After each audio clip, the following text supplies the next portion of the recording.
put the big rocks in first. Hi, I'm Angel. Thanks for stopping by. I was thinking about one of my favorite parables, which is about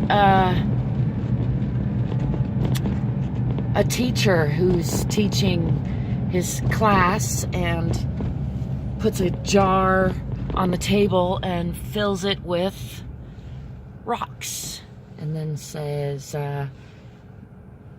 tell me when you think this jar is full, to his students. And then, it gets to where there's no more rocks will fit in the jar without toppling out, and the students say, yeah, it's full. And then, so when all the students' hands are raised and they all say it's full, then he stops and then he gets some smaller little pebbles and pours those in, and they fall in between the rocks. And he says, tell me now when you think the jar is full. And most of the class raises their hand finally when gravel starts to spill out of the jar. So the teacher says, brings out a cup of sand and pours the sand into the jar, and it falls in between all the pebbles and goes into the jar. And says, now how many of you think the jar is full? And some of them, most, like half of them, raise their hand.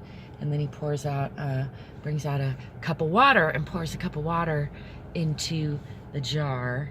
And the lesson being that if you put the big rocks in first, you can fit a lot more in there. Whereas the analogy being like most important stuff to least important things. There's a lot of us spend a lot of our day with the little watery things, to use that analogy, and fill up all our time, which is a limited container, really. Our lifetime, you can squander it away on a lot of stuff that isn't the most important. Oop, I'm stuck in the wrong gear. My little smart car. To go over to the side here and get it back into drive. I'm still getting to know this little smart car, and every now and then it pops. I think I hit it's got little fluffing things on the side of the steering wheel that I accidentally hit. It's all good though. Anyway, back to what I was saying, which is you got to take care of the most important things first, which is what that parable is about. And if you do that, then you have plenty of room to fit in all that other stuff. You would be surprised. And just to add to that analogy, if I were teaching that class today, I would add love and vibrational intention after the water, and still fit some more in. And there's probably even more we could fit in there. But the point is that if you started with the water, the small stuff, the sand, you wouldn't have any room for the big rocks. And that's really what the parable or the analogy is about.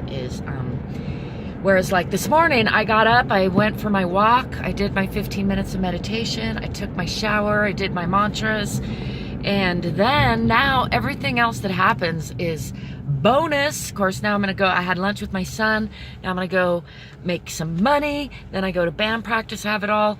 It's not quite in perfect order of priority, but I make sure that in my schedule, put those big chunks in, play music, have lunch with my son or my mom or a friend. Like I spend quality time with quality people who are important to me.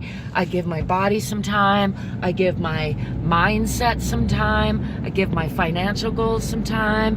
And I give my house some time. All those are the big rocks for me. And then the gravel, that's like, the phone calls and all the little details and the shipping things and the things that do need to get done, but they'll just eat up the whole day if you don't get those big things in first. And then, the sand is like probably being, just little frivolous things. I was about to say being nice to people, but that's one of the big rocks. When I set my day up right, being kind to people and spreading kindness. I'm passing the river right now, and oh my goodness, it's gorgeous. My intention this morning during my yoga practice was, and still is, love, bliss, just allowing myself permission to enjoy things. So glad I noticed that river. I'm tempted to stop and take some pictures, but that would entail walking, and instead I'm going to go take care of next big rock on my list, which is making some money. Anyway, I love that parable. Do you have a favorite story or parable or analogy that helps you stay on track and keep on top of your goals? If you care to share, I would love to know it. As always, I hope you'll give me a thumbs up, subscribe to my channel if you haven't already, and look in the description for lots of ways that you can connect with me and support me, like shopping in my store, hiring me for my website, buying my books or my music. All that and more is down there in the description. As always, I wish you love and laughter and lightheartedness, authenticity and peaceful conflict resolution, and fantastic fun. Don't forget to love and play every day. Ciao for now.